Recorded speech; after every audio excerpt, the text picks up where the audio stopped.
All right, so we're actually doing an intro for this tournament, which is not in the car and in the dark, because I have to get set up this morning. So we're fishing Lake Istokpoga. It was going to be walk and water, but that got canceled because walk and water really only has one launch that the public can access. So they didn't want to try to have like 30, 40 guys trying to get into this one little ramp.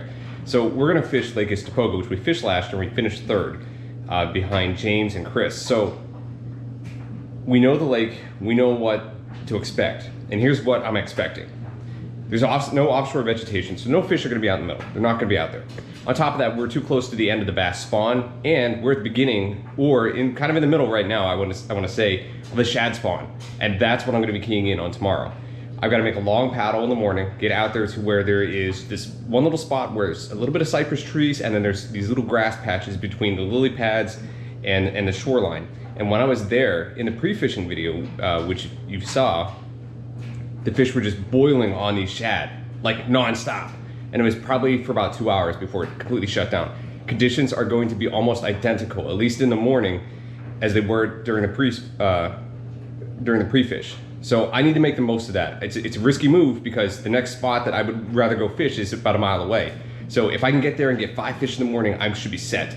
And then we can kind of just call from there, work on finding bigger fish. But let me break down what kind of baits I'm using and why. Okay, so I know that the fish are feeding on shad, and they're getting up in the Kissimmee grass, and they're just kind of boiling on the surface, and you'll see bass explode on them. And the one spot I was pretty sure there were 4 to 5 bass in there, at least, minimum, busting on these fish. And they were really keying in on the shad, and they didn't want anything else but something that was colored white. The only bite that I got, the fish that I caught, was on this white swim bait. It's a swim fluke or whatever by Zoom. So I'm gonna be taking that with me. I've changed out for braid on this because I want to burn it through the pads later in the day when the sun comes out, but I'm gonna also burn it through the grass. I think what I'm gonna end up doing is waiting for a fish to bust, throwing right in where they bust, and then work this out towards the outer edge of the grass because that's where the one hit it. I'm also gonna be flipping. I've been using the bandito bug a lot. I really do like that bait, but I'm using this rage tail. Why? Because I could get it in white. And anything I can do to flip in on underneath where these fish are boiling, to hopefully get the fish that are down at the bottom that haven't come up yet to smack the shad on the surface, that's what I'm gonna do. I'm also, we're gonna get out there.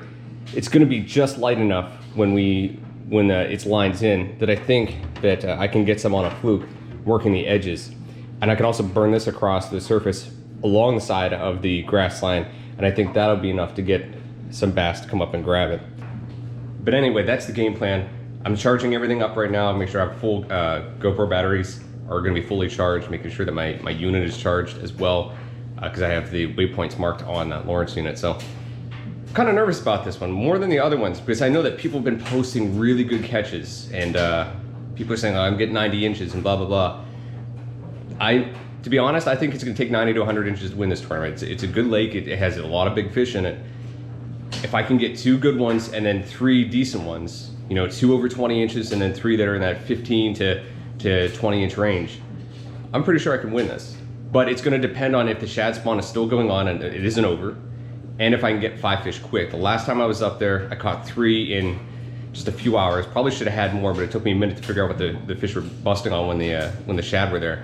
And then the previous time before that went up, I spent more time paddling around than anything else. I did catch 5 fish, but it wasn't for a good limit. I think it was right around 78, 80 inches.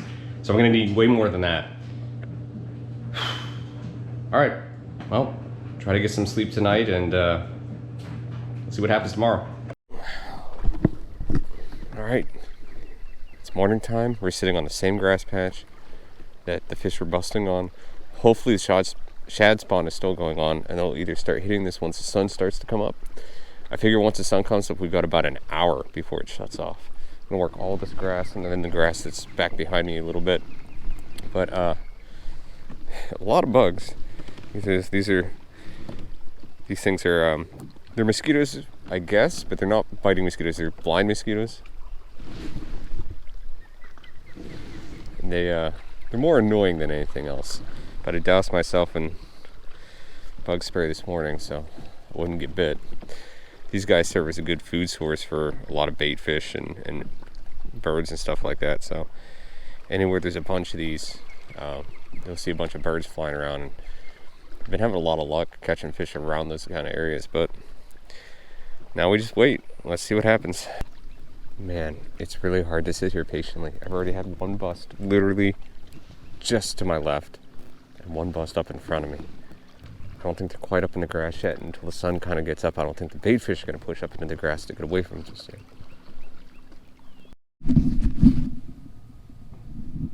Okay, let me start off and interrupt the video right here, because that's the last time you're going to see me excited for a while in the video. This is probably the worst video I've ever put together, and it has to do with a couple of things, and it has nothing to do with the audio malfunction. It just has to do with my attitude.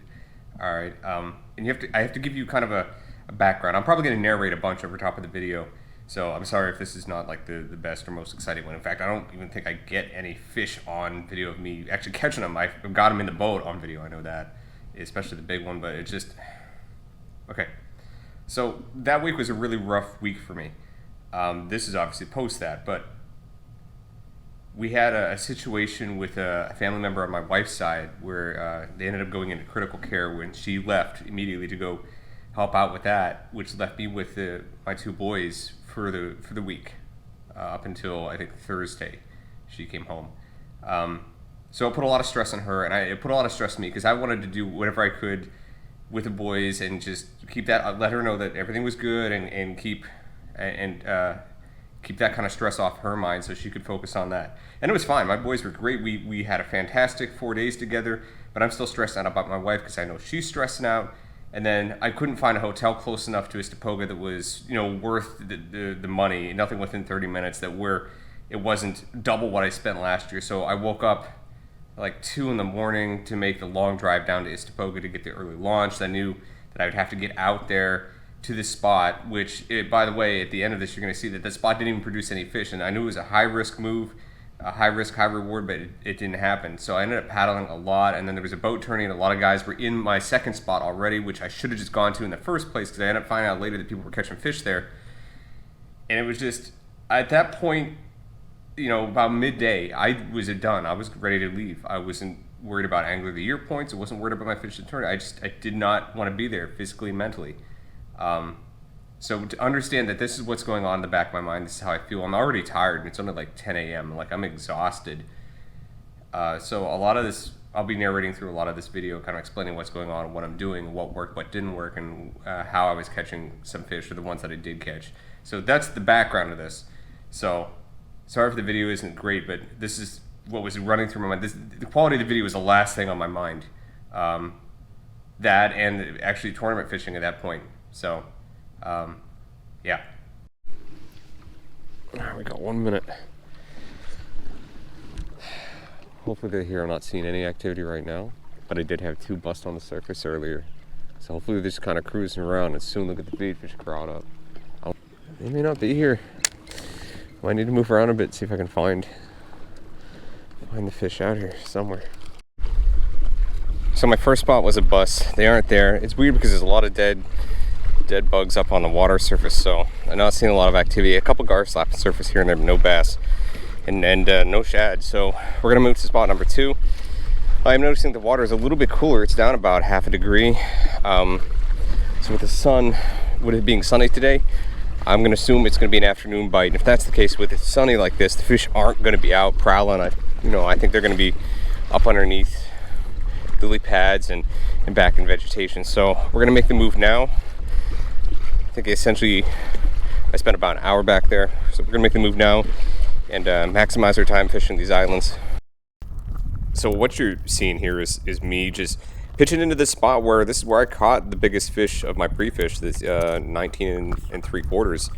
And there was a boat here earlier, and there were at least 2 or 3 other guys in kayaks that I'm pretty sure had come through here, and switched over to the bandito bug, which had been doing really well for me, and pitching back in there, no bites whatsoever. I spent a lot of time trying to fish mixed vegetation, somewhere where there's lily pads and pencil reeds and things like that, and it just wasn't working out. I could not get a bite. The conditions drastically changed from the previous week. The previous week was, windy with overcast skies.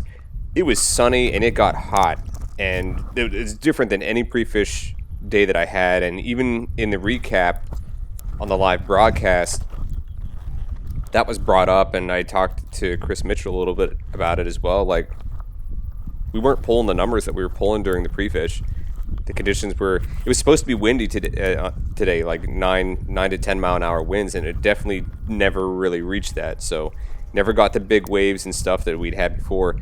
But I stayed diligent. I kept pitching and everything, and eventually I ended up traveling a long distance just to get away from people, trying to find something that was untouched. And really, I gave up. I was tired, exhausted. I turned the camera off. I'm like, I don't care what happens. I was about 10 minutes from leaving. I was about ready to go home and really just quit. I was that exhausted mentally and physically. More the mental than the physical, but I didn't care.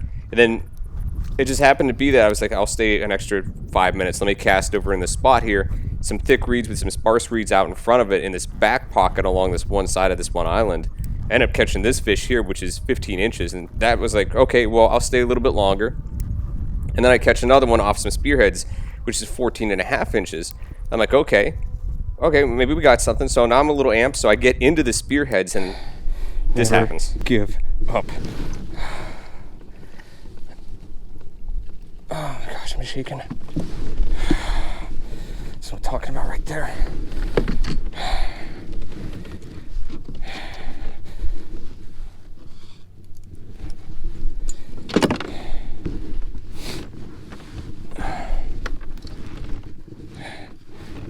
I turned my camera off because, to be honest, I wasn't catching anything. And just the way I'm feeling, I was like, man, I should probably go home. But then I caught one. I got my adrenaline kicking. I figured, okay, I'll stay a little bit longer. And I caught another. And this arrowhead stuff. So the fish ended up being 22 3/4, got me big bass for the tournament, caught him in the middle of all these arrowheads. But there was a thing that got me excited. All right, so I had to let her go.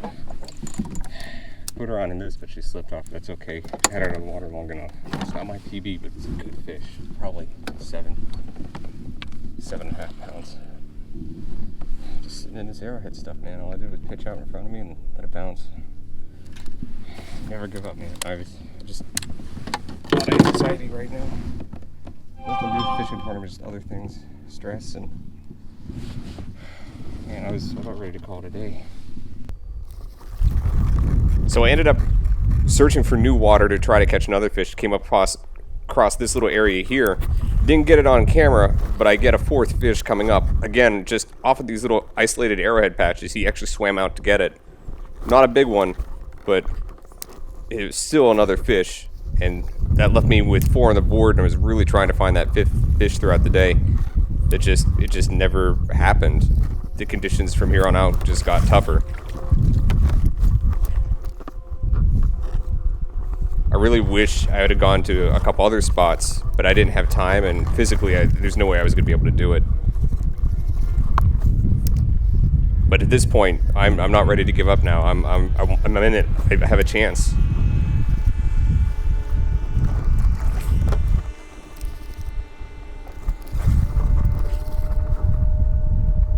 Again, everything came off the bandito bug, just me pitching into these little areas. They didn't want anything else that day. No worm, swim bait, nothing. And they were pretty tight to cover. And I think it's because it was so sunny and hot compared to the pre-fish days. It wasn't like that at all during the pre-fish. So I ended up turning the camera off because the battery dies. I go to change it and I forgot to turn it on. So unfortunately, I don't get to show this fish being caught either. Like I said, the editing and the video and the quality of the video was the last thing on my mind. Oh, didn't have the camera on for this one either. Oh,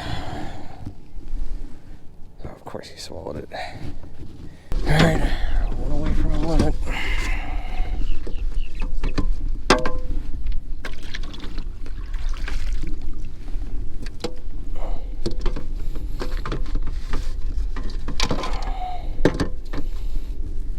You coming in at least get 14, okay. All right, 14. So it ended up working out okay. Everything worked out okay. There's a lot of stress lifted off my shoulders that I put on myself this past weekend after the tournament. So I'm actually getting ready to go out and fish right now, just to relax. Boys, the wife, and the family's doing okay, so we're good there on that end. And then yeah, I finished 10th, which gives me 250. Should give me 250 points for Angler of the Year. Plus, I got big fish, which I've never had in any of these tournaments, and that was kind of exciting. So I'm really glad that I just stayed that extra 10 minutes. Yes, I'm really glad I stayed that extra 10 minutes and caught that slaunch. That fish wasn't over 8 pounds. It was spawned out. It was probably maybe 7 pounds at most. But man, I'm so glad I caught that fish because that ignited a fire in my butt to don't stop. And not the tournament finish that I wanted or I had planned to have. I thought I'd do really well there, but hey, it is what it is, and we just move on to the next one. I am still in the run for Angler of the Year, and that's important to me personally. So hey, we'll see what happens to the next one. Next one's at Rodman. We'll give it our all and hopefully be in a better mindset going into that one. All right, so that's all I have. Again, sorry if this isn't the greatest video in the world, but I really wasn't even focusing on it. With that being said, stay positive out there. I will catch you guys in the next one.